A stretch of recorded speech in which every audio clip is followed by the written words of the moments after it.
Good morning, I'm Anikó Tóth, and I'm in the Evolution of Terrestrial Ecosystems program down in paleobiology. And I'm going to be talking to you today about biodiversity trends in the Anthropocene, and that seems very general, but I'm going to be starting with a much smaller scale case study from East Africa, which is one of the main projects I've been working on for the last 2 years.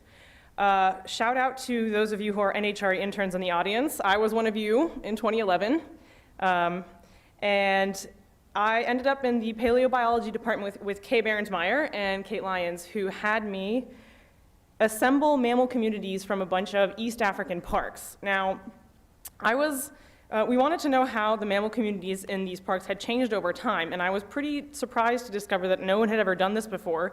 No one had ever even collected comprehensive modern mammal species lists from these parks, much less a baseline, something to compare to.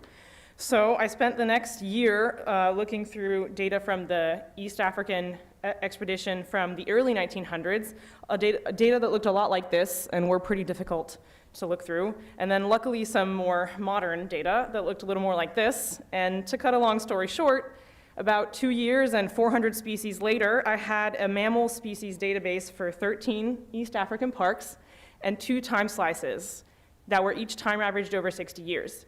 Each of the species in this entire database had species traits associated with it, functional ecology traits, that allowed us to then compare functional ecology between the 2 time periods, as well as compositional related measures such as richness and beta diversity. I'm going to jump straight into some of the results that we found. I've got 3 big points to go over. Number 1, the functional ecology of almost all of these communities doesn't change over 100 years. If we look at the body size distributions, if we look at the trophic categories, if we look at the sheltering categories, and the distributions of those, they don't change over time, not significantly. With the exception of those communities that experience these major directional habitat shifts over this time period. And one example of that is Kakamega Forest, which used to be a continuous forest, and as you can see from the photo now, pretty much exists in fragments. It's much more open. The second big finding that we had is that the richness doesn't really change. We don't lose a huge number of species. In fact, only 2 of our parks lost any substantial number of species, and many of them increased the number of species. And a lot of them stayed the same as well. If you look at the richness, it's not the whole picture too, because Kakamega, the forest I just talked about, labeled KK on this chart, is not changing its richness at all, even though the functional diversity has changed. We also see that species overlap between the sites increase. So the communities are more similar to each other than they were before. And it's not, this histogram shows the similarity between the sites. And as you can see in the modern, it's increased. But there's actually more to the story than just adding species and therefore increasing the overlap. The turnover in these sites is actually quite great. One site can easily turn over between 30 to 50% of its species in 100 years. So just for a visual example, if Mount Kenya looks like this in 1900, it's very easy for it to look quite different in the year 2000 if you come back and sample again.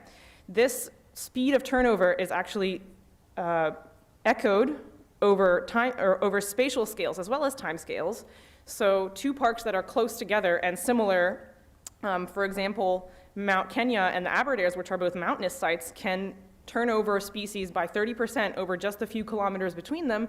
And when you add elevational differences into the mix, it can be more like 45 to 85%, such as Samburu Reserve, which is just a couple kilometers away and is a lower park. So despite all the noise and the turnover happening, we're still seeing this consistent decrease in beta diversity and increase in similarity over the past 100 years. We think this might be due to the increased dominance of a subset of species that are tolerant to human disturbance and therefore has been able to spread. Now, we focus mostly on the spatial aspect of this beta diversity phenomenon, but other people have focused on the temporal aspect by comparing time series from single sites, and they've got similar results to us. One of the main papers that I'm talking about, Dornelas et al., came out just this year in Science, is a global study that was conducted on a bunch of data sets with several decades of monitoring. And they found the same thing that we did. They found stable richness, noting the black trend line here and the year on the bottom. And they also found a directional shift in beta diversity. So the take-home message here is that in the Anthropocene, the time scales that we are studying, we're seeing much more of a shift in composition, but not necessarily a systematic loss of species.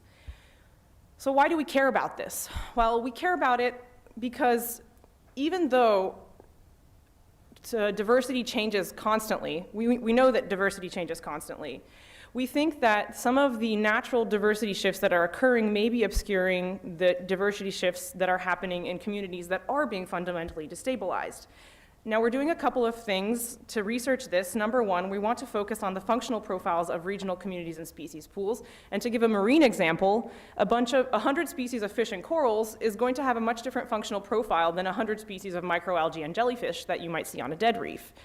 Secondly, we want to know whether the turnover rates that we're seeing today are natural, given that the ones that we see today may be influenced by human disturbance. And therefore, the analyses that we are doing, that we have done on NEO datasets in the past, we are now going to add fossil datasets to those analyses and see if we can get anything different. And this is one of the many projects that ET is currently working on. Thank you. Okay, so the question is, have we had a chance to look at what's going on outside of these parks? Kind of. So I have data from some data from newer parks that I've assembled since, and we have not actually compared those. And we have also all of the ETE data that we are now assembling, as you well know. And all of that is going to be added into a similar analysis that I described on the African data set. So not yet, and that is the next step.